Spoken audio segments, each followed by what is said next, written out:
오늘 강연 주제는 유라시아에 숨은 문명 코드입니다.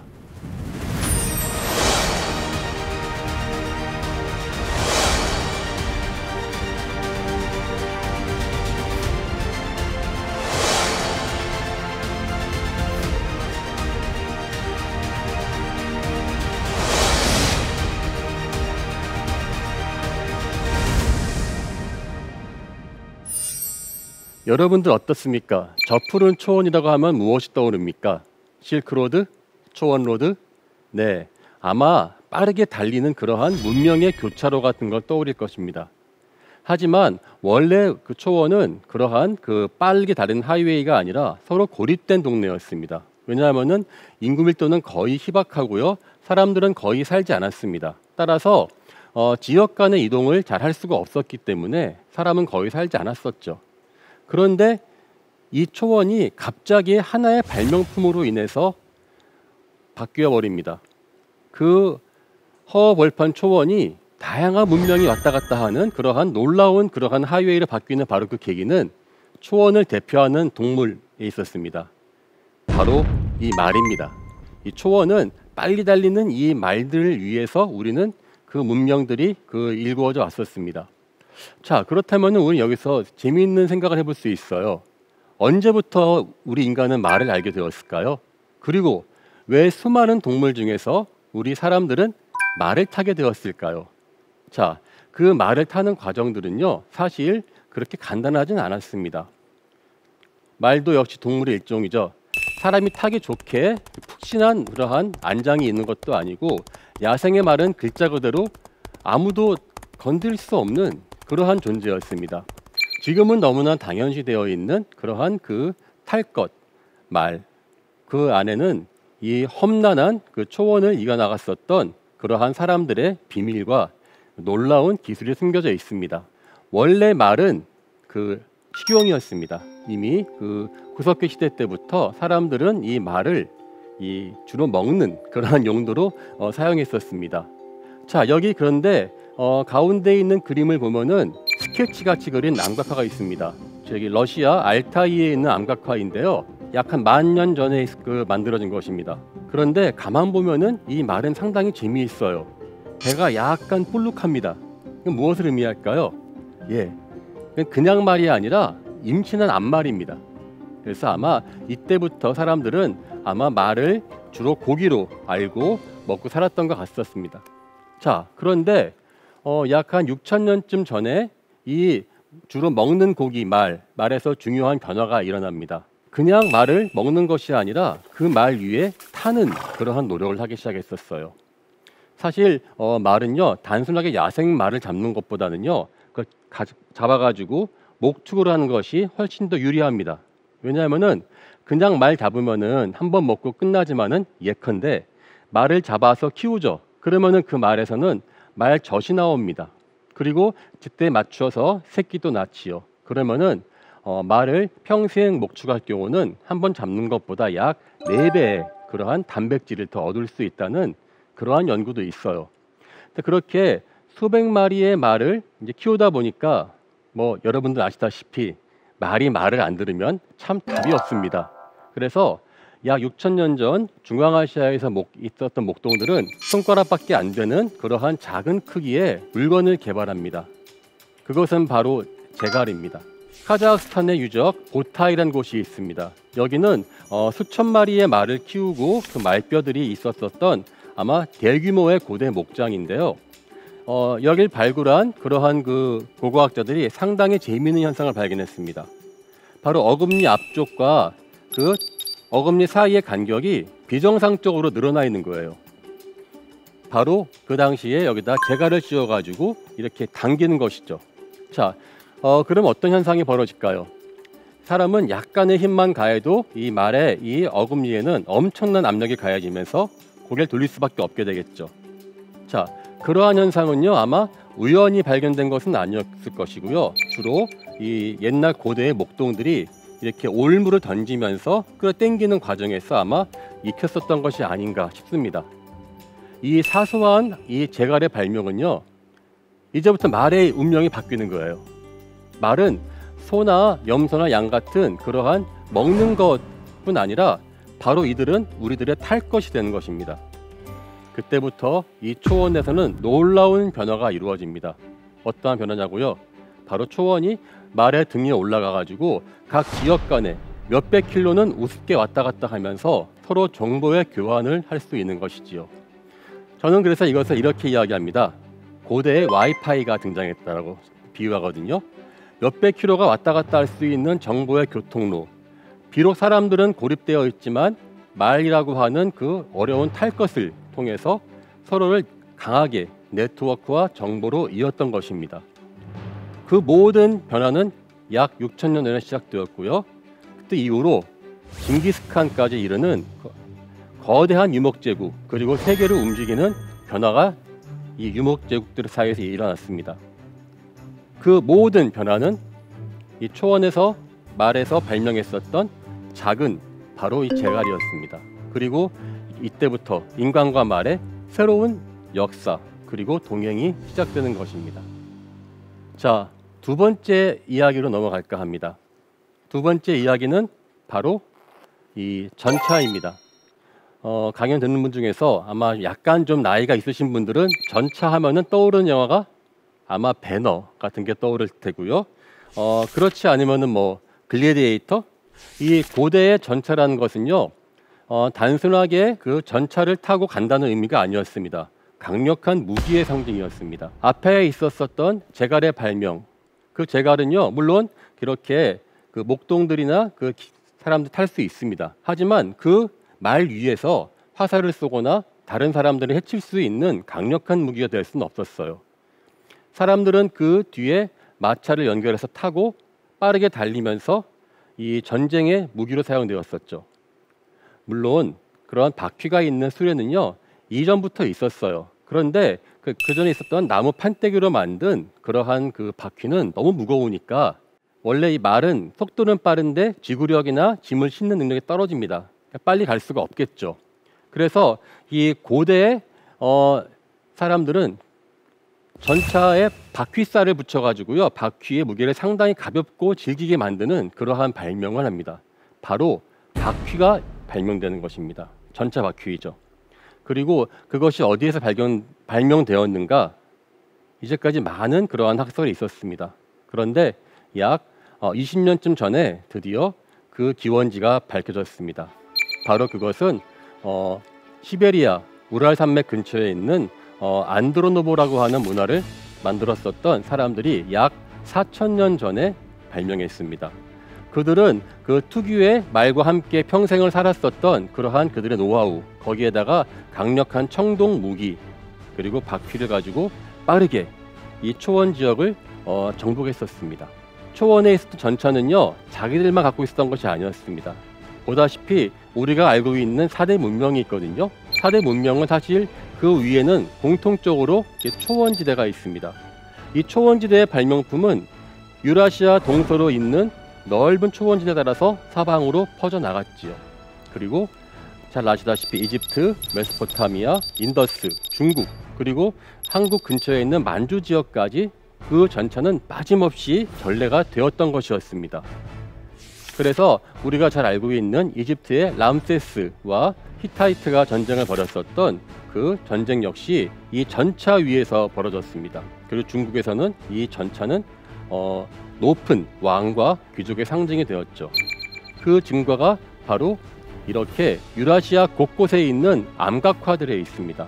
암각화를 보면은 전차가 있고 거기에 이렇게 좀 귀엽게 보이는 그런 이제 이 말들이 달려 있는 모습 볼 수 있는데, 이 전차가 새겨져 있는 모습은 전 유라시아 전역에 다 있습니다. 바로 4,000년 전에 그 발명품이 얼마나 가공할 만한 무기였는지, 또 그것은 단순하게 무기 이상의 의미였습니다. 강력한 힘, 기술, 그리고 빨리 달리는 바퀴를 한번 생각해 볼까요? 아마 우리 영화에서 나오는 전차 경기 장면을 보면은 그 얼마나 스펙타클한 장면들을 우리 볼 수 있습니다. 아마 그것을 실제 옆에서 본다면 어떻게 느껴질까요? 아마도 그거는 단순한 무기 이상의 가공할 만한 그러한 초월적인 존재로 느꼈을 것 같습니다. 그래서 이 전차의 이미지는요, 이 전 세계에 다양한 그 문명에 퍼져 있었습니다. 가장 좋은 예가 바로 우리 그 아틀란티스 대륙입니다. 플라톤은 그 도시가 약 9,000년 전에 있었다가 멸망했다고 되어 있었는데 바닷속에 있는 도시라고 하는데요. 이 사람이 그 묘사한 그러한 내용들을 보면요, 바다에 있는 항구 도시가 아니에요. 주로 재단, 강력한 무기, 전차 같은 게 있습니다. 그래서 학자들은 이 그 플라톤이 상상했었던 바로 이 대륙은 아마도 전차 부대를 의미하는 것일 것이다. 즉 9,000년 전이 아니라 4,000년 전에 처음 발생하고 시베리아 전역에서 퍼졌었던 그러한 전차를 만들었었던 강력한 사람들이 아니었을까라는 생각을 했었습니다. 그리고 그것은 실제로 발견되었습니다. 이거는 그 시베리아 그 첼야빈스크라고 하는 곳이 있는데요. 첼야빈스크는 이제 특히 러시아에서요 그 탱크로 유명해요. 소련 시절 때 그 탱크를 많이 만들었거든요. 그래서 이 별명이 그 땅크 고러드, 탱크의 도시였거든요. 실제로 여기 근처에서 고대 전차의 도시가 나온 겁니다. 이 아르카임이라는 이 지역에 있는 데인데 이 지역에 발견된 이 도시만 수십 개가 넘는데요. 그중 한 군데를 발굴했더니만 실제로 전체 도시의 형태가요 바퀴의 형태였어요.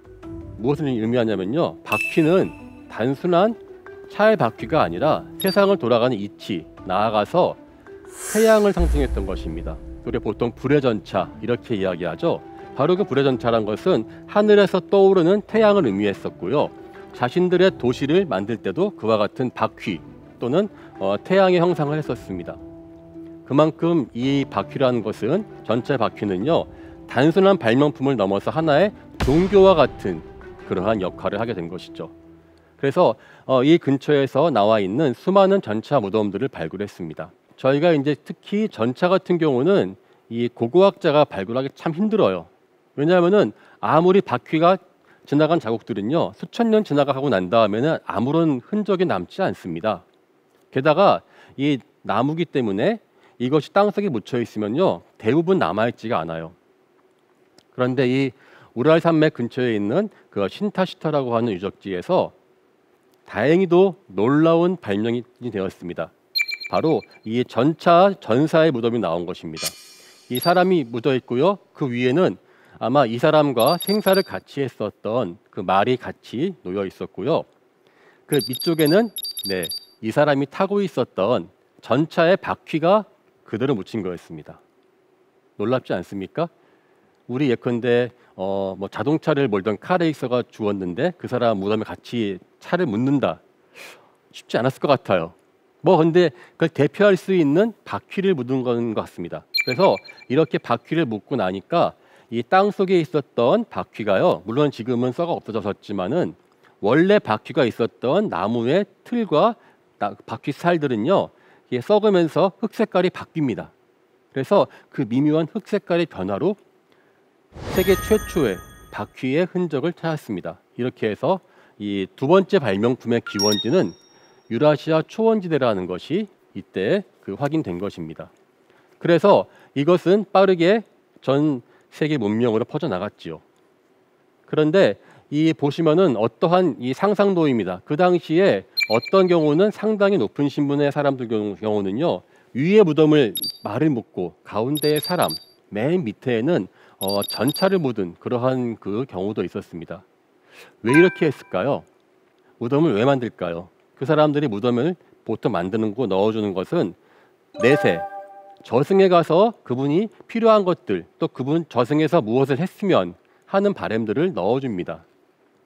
그래서 아마 이거는 이 전차 기사가 이 내세를 갈 때, 아마 저승을 갈 때 이 전차를 타고 하늘로 올라가는 것이다, 그렇게 믿지 않았을까 하는 생각을 합니다. 전 세계 공통적으로 전차는요 하늘에서 전령이 내려올 때 또는 올라갈 때 이 전차를 타고 갑니다. 굳이 이렇게 힘들게 무덤 안에 넣었다는 것은요, 전차가 이제 말이라는 것이요 단순한 탈 것이 아닙니다. 일종의 신앙처럼 변화하는 것이죠. 자, 그래서 이거 보시면은 이 나중에는요 전차나 말은 아예 사라져 버리고 그냥 바퀴만 이렇게 하나의 형상으로 믿는 경우가 있습니다. 왼쪽에 있는 사진은요, 중국 스촨에 있는 삼성퇴 산싱뚜이라고 하는 유적지에서 나왔는데요. 이거는 다짜고짜 이렇게 바퀴만 나왔는데 아마 바퀴의 형상을 한 그러한 그 태양이다. 예, 오른쪽은 덴마크에서 발견된 3,500년 전의 마차입니다. 이것도 역시 보면은 사람을 끄는 것이 아니라 거대한 태양을 이끌고 있죠. 어떻습니까? 이런 식으로 이렇게 이 전 세계적으로 전차는 하나의 태양과 신을 상징합니다. 아마 여기서 약간 좀 우리가 불쾌할 수도 있는 이야기가 나올 것 같은데요. 바로 히틀러의 나치 문양입니다. 히틀러 자신은 화가였지요. 그래가지고 꽤 많은 고대의 어떠한 신비나 이런 것들에 관심이 많았는데 이 나치의 문양이 사실은요, 지금 제가 보여드렸던 이 전차를 몰았었던 시베리아의 안드로노브 문화 사람들이 주로 썼었던 그러한 문양을 이 사람이 그게 아리안족의 선조인 줄 알고 가지고 와서 자신들의 마크로 만든 것입니다. 그 마크가 바로 태양의 불빛, 태양빛 내지는 이렇게 빨리 달려가는 그러한 전차의 모습을 형상화했다라고 보는 것이 일반적 견해입니다. 그런데 참 아이러니하게도 말입니다.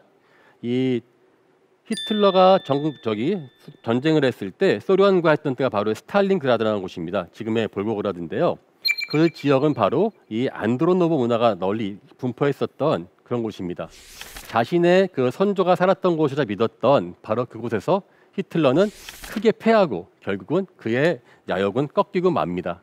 예, 그러면은 이 전차는 유라시아에서 동쪽으로 어떻게 왔을까요? 예, 볼까요? 이건 몽골에 있는 암각화입니다. 처음에는 이것이 하나의 강력한 무기였다가 나중에는 신의 전령, 천사, 신들의 모습으로 다양한 암각화에 새깁니다. 자, 그러면 우리가 알고 있는 이 고대의 4,000년 전의 형상이 남아 있다고 하면 아마 쉽게 믿기 어려울 것 같아요. 남아 있습니다. 우리 주변에요. 바로 그 한문, 우리 저 차자 아시죠? 우리 저 자동차에서 쓴 차.